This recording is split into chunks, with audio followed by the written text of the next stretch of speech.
दोस्तों हम फिर से लेकर आ चुके हैं आप लोगों के लिए सुबह की सभी ताजा और बड़ी खबरें। एक एक कर आपको सारी खबरों की जानकारी देंगे। आज देश दुनिया में क्या कुछ हो रहा है। दरअसल सबसे पहली जो बिग ब्रेकिंग निकल आ रही, जी आप लोग बता दें, कड़कती ठंड में किसानों का विकराल रूप, मोदी सरकार के साथ आर पार की लड़ाई शुरू। इसके बारे में आपको विस्तार से बताएंगे। वहीं पर दूसरी बिग ब्रेकिंग में हम आपको बताएंगे, जी सांसद सत्र को आप लोग बता दें बर्खास्त कर दिया गया, यानी कि अब शीतकालीन जो सांसद सत्र लगती थी वो अब नहीं लगेगी। इस पर विपक्ष ने जमकर हमला बोला है मोदी सरकार पर। इसके बारे में आपको विस्तार से बताएंगे। वहीं पर तीसरी बिग ब्रेकिंग में हम आपको बताएंगे, जी एक और बुजुर्ग किसान की मौत। भड़के किसान, कहा मोदी को जब तक घुटनों पर नहीं ले आएंगे तब तक आंदोलन खत्म नहीं होगा। इसके बारे में आपको विस्तार से बताएंगे। वहीं पर अगली बिग ब्रेकिंग में हम आपको बताएंगे, जी हां 40 सीटों पर कांग्रेस की जीत के बाद बिलबिला रही बीजेपी महज 10 सीटों पर सिमट कर रह गई। इसके बारे में भी आपको विस्तार से बताएंगे।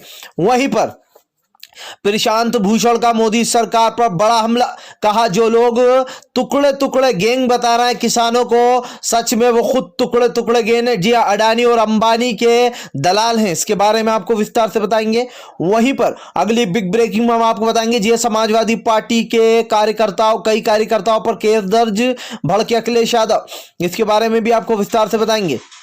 वहीं पर अगली बिग ब्रेकिंग में हम आपको बताएंगे, जी दरअसल आप लोग बता दें, एक बार फिर से अरविंद केजरीवाल यूपी में लहराएंगे अपना झंडा और उखाड़ के फेंकेंगे योगी को। दरअसल आप लोग बता दें, अरविंद केजरीवाल 2022 के आने वाले, जी हाँ, चुनाव में अब अरविंद केजरीवाल भी लड़ने वाले हैं। इसके बारे में भी आपको विस्तार से बताएंगे। वहीं पर अगली बिग ब्रेकिंग में हम आपको बताएंगे, जी हाँ, किसान को पिज्जा खाते देखा तो बिलबिला उठी गोदी मीडिया और अंधभक्त। जब किसान गोली खाता है तो कोई नहीं देखता। जी हाँ, दरअसल आप लोग बताएं, दलजीत दोसांझ का बड़ा हमला, कहा किसानों को किसी ने पिज्जा खाते हुए देख लिया तो मुद्दा बना दिया। अगर यही किसान जब गोली खाता है तो कोई नहीं बोलता है। इसके बारे में भी आपको विस्तार से बताएंगे।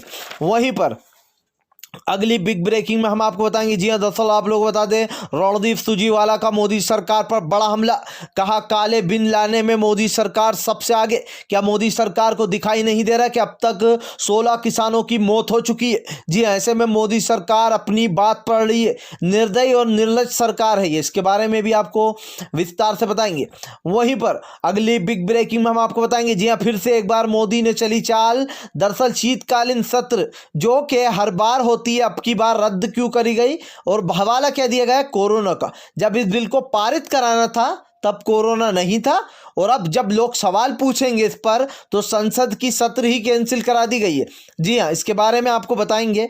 वहीं पर अगली बिग ब्रेकिंग में हम आपको बताएंगे, जी हाँ, दरअसल आप लोग बता दें दोस्तों, एक के बाद एक मोदी सरकार के साले काले चिट्ठे जो है वो धीरे धीरे कर सामने आ रहा है। दरअसल आप लोग बता दें, लोगों ने उठाया सवाल, कहा जब पूर्वी लद्दाख का मामला सामने आया था, जब हमारे 20 सैनिक शहीद हो गए थे, तब भी मोदी ने जो है यहाँ पर सांसद सत्र को बंद कर दिया था, यानी कि सांसद सत्र में आए ही नहीं थे लोगों के जवाब देने के लिए बीजेपी के लोग। इसके बारे में भी आपको विस्तार से बताएंगे। तो सारी खबरें एक एक कर देंगे। फिलहाल खैर चलिए बढ़ते हैं सबसे पहली और सबसे बड़ी खबर की ओर। दोस्तों आप लोग बता दें, दरअसल किसानों का आज 21वां दिन आंदोलन का।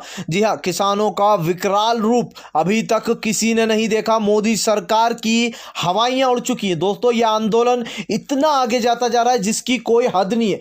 ठीक है, सरकार अपने फैसले पर अड़ी रहे, हम भी देखते हैं कि किसानों से ज़्यादा कैसे अड़ी रहेगी, क्योंकि याद रखिए किसानों की संख्या लाखों में है, मोदी सरकार की संख्या बहुत कम है। इस देश का हर एक नागरिक अभी किसानों के साथ खड़ा है। किसानों ने बड़ा ऐलान कर दिया, कहा हमारे एक एक कर किसान भाई हमारा साथ छोड़ रहा है। जी हाँ, यानी कि उनकी 16 किसानों की अभी तक मौत हो चुकी है। ऐसे में किसानों का विकराल रूप देखने को मिल रहा है। किसानों ने साफ कहा कि ये आर पार की लड़ाई है, ये जंग का ऐलान है। जी हाँ, मैदान छोड़ के वो लोग भागते हैं जो कि लड़ाई से डरते। हम मैदान छोड़ के भागने वालों में से नहीं। अगर मोदी सरकार सोच रही है कि ये जो आंदोलन चल रहा है ये ठंडा पड़ जाएगा और इसको हटा दिया जाएगा, तो मोदी सरकार ये गलतफहमी निकाल दे, क्योंकि ये आर पार की लड़ाई है। जी हाँ, ये सच्चाई और झूठ की लड़ाई है, और सच्चाई और झूठ की लड़ाई में हमेशा सच जीतता है। इस बार भाजपा का सफाया पूरी तरीके से तय है। फिलहाल खैर चलिए हम बढ़ते हैं एक और अगली बिग ब्रेकिंग की तरफ। बता दें आप लोगों को अगली जो बड़ी खबर निकल कर आ रही है, एक और बुजुर्ग किसान की जान से भड़के किसान। दरअसल दोस्तों आप लोग बता दें, एक और बुजुर्ग किसान की जान चली गई है। ऐसे में अब तक 16 किसानों की जान जा चुकी है। बताया जा रहा है कि इनकी भी ठंड से जान जा चुकी। दोस्तों दरअसल आप लोग बता दें, किसी तरीके से जो नौजवान हैं वो तो ये सब जो यहाँ पर सहन कर लेते हैं, लेकिन जो बुजुर्ग लोग हैं वो ठंड को सहन ज़्यादातर नहीं कर पा रहा। ऐसे में सोचिए आप कि आज 16 किसानों की अभी तक जान जा चुकी, लेकिन मोदी सरकार अपनी पैड़ी हुई, कह सकते हैं कि निर्लज और पापी सरकार है ये, जो कि किसानों को इस तरीके से दर्द में देख रही। जिस अन्नदाता के हाथ का अन्न उगाकर खाते हैं ये लोग, क्या आप मुझे एक बात बताइए, इससे पहले ये लोग मुद्दा उठा रहे थे कि ये सिर्फ हरियाणा और पंजाब के किसान हैं। आज जब मध्य प्रदेश, यूपी, हर जगह राजस्थान के किसान आकर मिल गए तो इनका मुंह सिल गया। अब क्यों नहीं बोलते कि ये सिर्फ जो है हरियाणा और पंजाब के किसान हैं, क्योंकि अब इन्हें पता है कि सब जगह के किसानों ने आकर एक के बाद एक हमला बोलना शुरू कर दिया। क्या दिखाई नहीं दे रहा है या फिर सरकार आंखें मूंद कर बैठी है? फिलहाल खैर चलिए हम बढ़ते हैं एक और अगली बिग ब्रेकिंग की तरफ। बता दें दोस्तों, शीतकालीन सत्र को ही जो है रद्द कर दिया गया। वाह भाई वाह, मोदी जी के क्या कहने। जब भी जवाब देने की बारी आती है तो इन लोगों के पास एक बहाना पहले से ही जो है तैयार रहता है। जी हाँ, यही तो बीजेपी की खासियत है।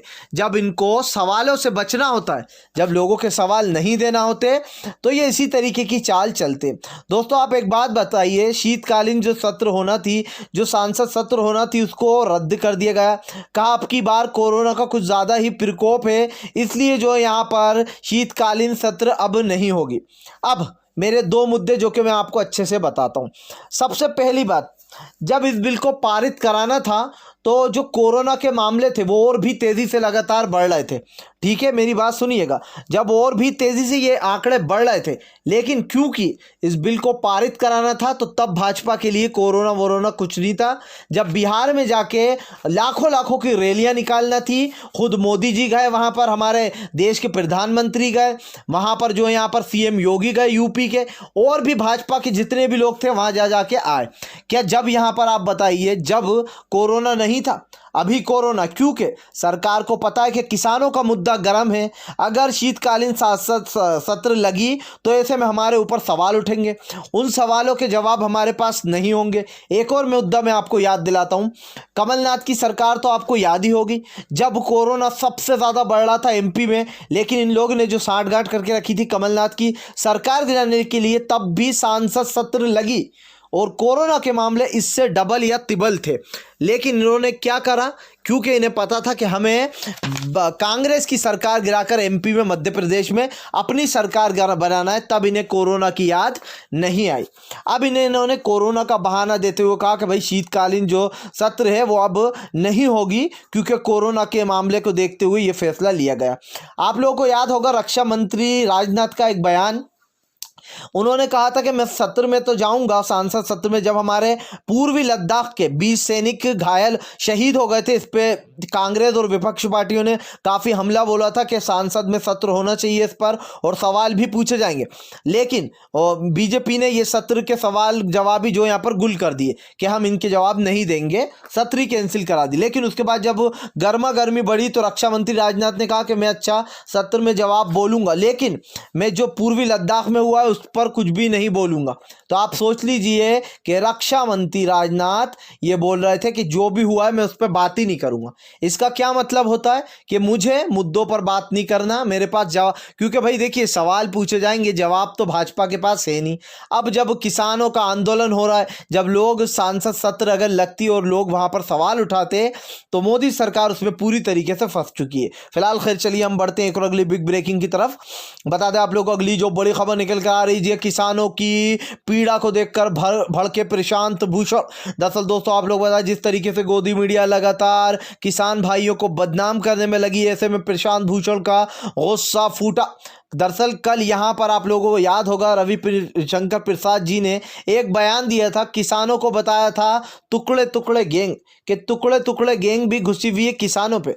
उनका मतलब था जो संगठन जो संगठन किसानों के जो उनकी मदद कर रहे हैं किसानों की, वो टुकड़े टुकड़े गैंग हो गए। जी हाँ, ये बीजेपी की बहुत पुरानी आदत रही है, टुकड़े टुकड़े गैंग, पत्थरबाज गैंग, कभी मुसलमान आतंकवादी, कभी किसान खालिस्तानी। तो ये बात तो आपको मैंने 1000 बार बताई है, अब की बार भी। अब इस पर प्रशांत भूषण का बयान आया।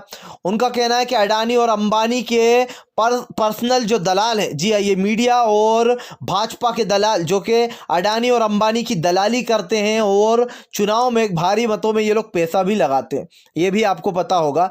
इसीलिए इनकी जो है यहाँ पर थूक कर चाटने का इनको शौक हो चुका है, सफाई करने की। ऐसे में प्रशांत भूषण ने कहा कि आज हमें सबको पता है कि इस देश के 2 ही किसान बचे हैं अब, जी हाँ, जिनकी मोदी जी मदद कर रहे हैं। इससे पहले आप लोग बता दें, ये वर्ड जो है यहाँ पर खुद यहाँ पर अखिलेश यादव ने भी यूज किया था कि अब सिर्फ 2 ही किसान रह गए इस दुनिया में जिनके लिए मोदी जी ये सब कर रहे हैं, उनके अपने मित्र अडानी और अंबानी। जी हाँ, ये लोग अब बन चुके हैं किसान, और जो असली किसान वहां पर परेशान हो रहा है वो किसान का है भाई, वो तो आतंकवादी है, वो खालिस्तानी है, या फिर मुझे तो लगता है वो चीन से आए हुए हैं, क्योंकि मोदी सरकार तो यही कह रही है।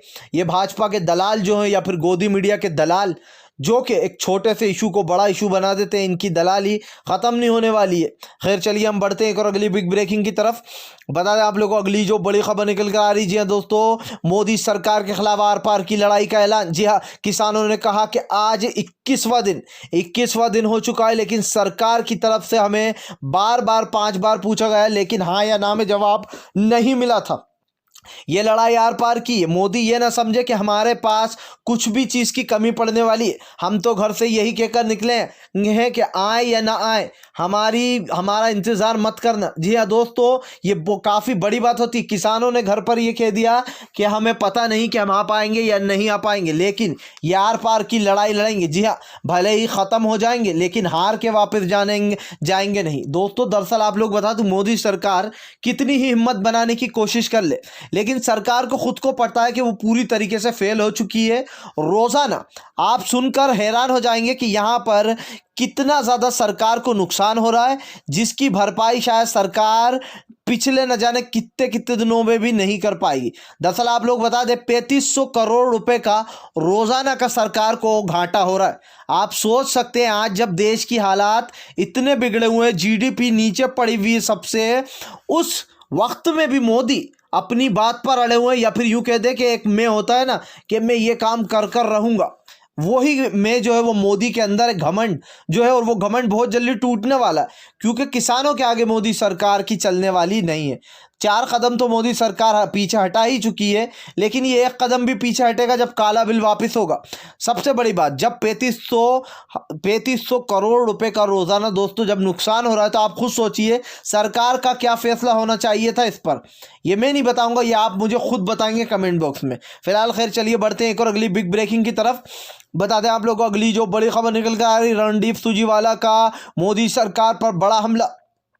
कहा यह निर्लज बिल्कुल पापी सरकार है, जी हाँ, जिसको किसानों की पीड़ा भी नहीं दिखाई दे रही है। दरअसल रणदीप सुरजेवाला ने उंगली उठाते हुए कहा कि आज मोदी जी ने इस बिल को जिस तरीके से पारित कराया था, बिना अनुमति के, बिना चर्चा किए, इस बिल को बिना वोटिंग के पारित करा दिया गया था। हालांकि सत्र का दोस्तों ये रूल होता है कि पहले लोगों से इसकी अनुमति ली जाती है, पहले देखा जाता है किसके पक्ष में वोट ज्यादा है, इस कानून को लाना चाहिए या फिर नहीं लाना चाहिए। लेकिन संसद में कोई वोटिंग नहीं हुई, किसी से सलाह मशवरा नहीं हुआ, और इस बिल को अब देखिए, इस बात में एक और बात ये निकल के आई है कि जब भी कोरोना था, जब इस बिल को पारित कराया गया था और जब भी चर्चा नहीं की गई थी, जिसका असर यह हुआ था कि सांसद में हंगामा हुआ था और बीजेपी के वालों ने जानबूझकर चाल चल के कई कांग्रेस के लोगों को निलंबित कर दिया था। तो अब आप खुद सोच लीजिए कि भाजपा की जो करनी और कहनी है उसमें कितनी ज़्यादा फर्क दिखता है। फिलहाल खैर चलिए हम बढ़ते हैं एक और अगली बिग ब्रेकिंग की तरफ।